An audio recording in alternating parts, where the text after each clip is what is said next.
เอาสบายดีเนาะพ่อแม่พี่น้องหมดสุขุสุคนเนาะวันนี้ก็เฮามาอยู่แคมป์คลองเนาะพี่น้องเนาะเฮาก็มาเบิ่งน้ำคลองเนาะพี่น้องเนาะน้ำคลองขึ้นแห้งขนาดเนาะตกแพนี่จนขึ้นมาถึงเลยเนาะพี่น้องเนาะแพเมืองผ้าเนาะน้ำทั้งขี้เหยื่อขี้ยุกเนาะไหลมาน้ำเนาะพี่น้องเนาะขึ้นแห้งขนาดพี่น้องน้ำคลองเนาะ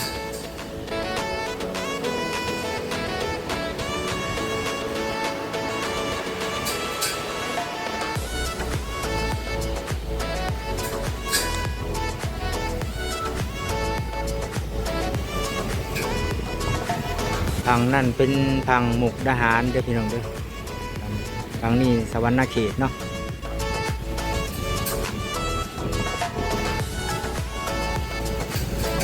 เป็นเหยื่อร้ายขนาดพี่น้องเป็นมันมาข้างอยู่แพร่ดีเนาะ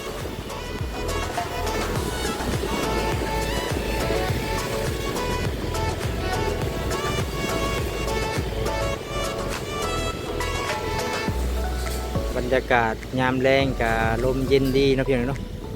ช่วงแรงๆที่เหยื่อนี่ไหลมาตามแม่น้ำคลองนะปลาตกก็จักกิ่งไม้ยังไหลมานำน้ำคลองเนาะ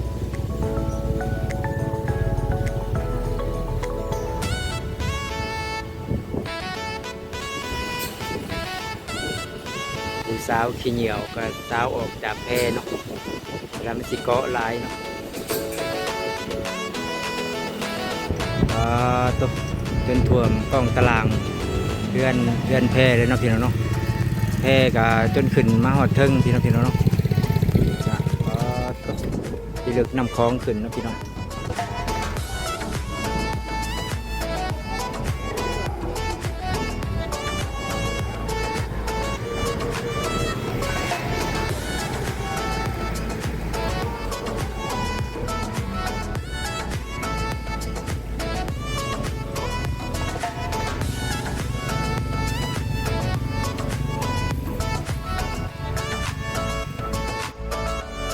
นี่ก็บรรยากาศแคมป์ของเนาะพี่น้องเนาะสวรรณเขตมุกดาหารเนาะน้ำขึ้นหลาย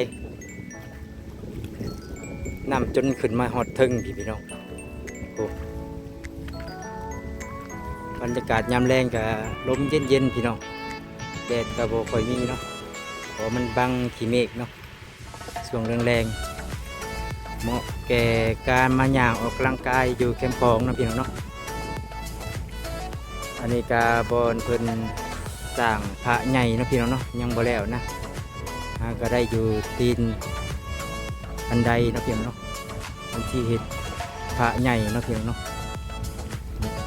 เดี๋ยวยังบ่แล้วเนาะ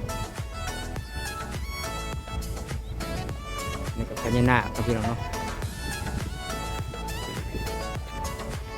เข้มคลองเลยน้ำขึ้นหลายขนาดเนาะยามแรงกับลมเย็นพี่น้องผาแพแดงกับลายขนาดเนาะเบิ่งตามผานี่ก็คนมาบูศกบูชาเนาะพี่น้องเนาะลายเนาะ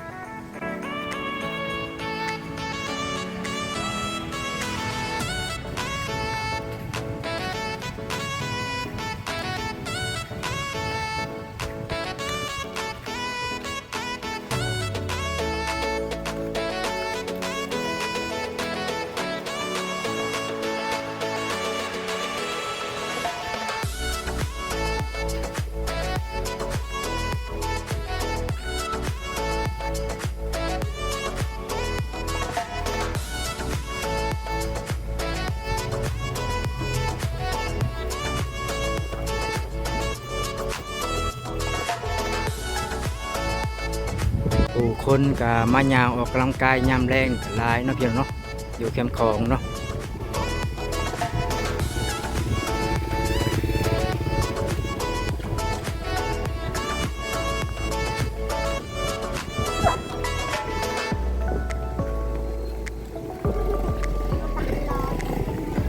เพื่อกาจนขึ้นมาถึงเลยเนาะพี่น้องเนาะเพราะว่ามันนำขึ้นหลายเนาะ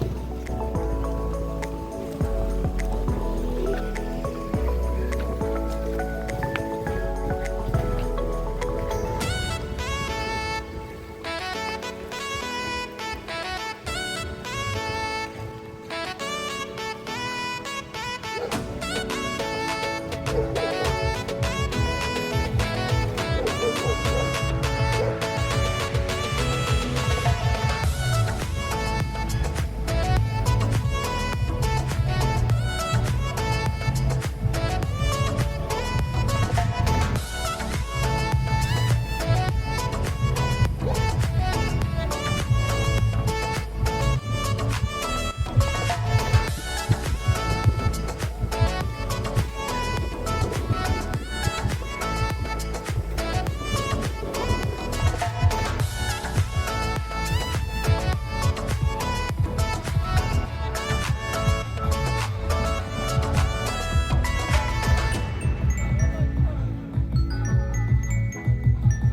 บรรยากาศช่วงแรกๆเนี่ยคนมากหลายเนาะพี่น้องเนาะมาออกกำลังกายเนาะดูแคมป์ของนะพี่น้องแคมป์ของสวรรณเขตเนาะ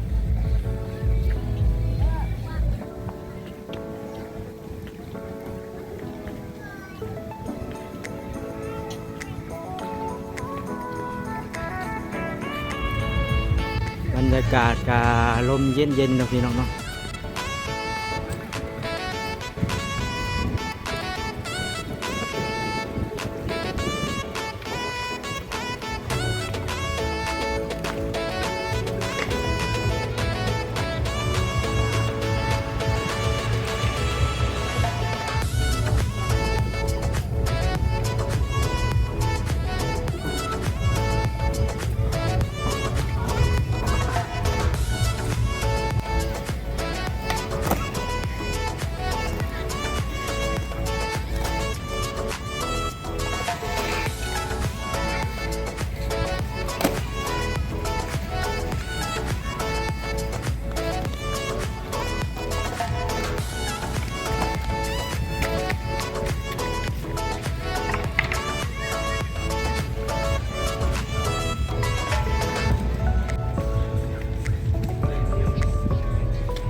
เครื่องลินรถเด็กน้อยก็มีให้เศร้าเนาะพี่น้องเนาะจากคันเท่าไรเลยเนี่ยเด็กน้อยขี่อยู่เนาะเป็นรถมอเตอร์ไซค์4 ล้อเนาะ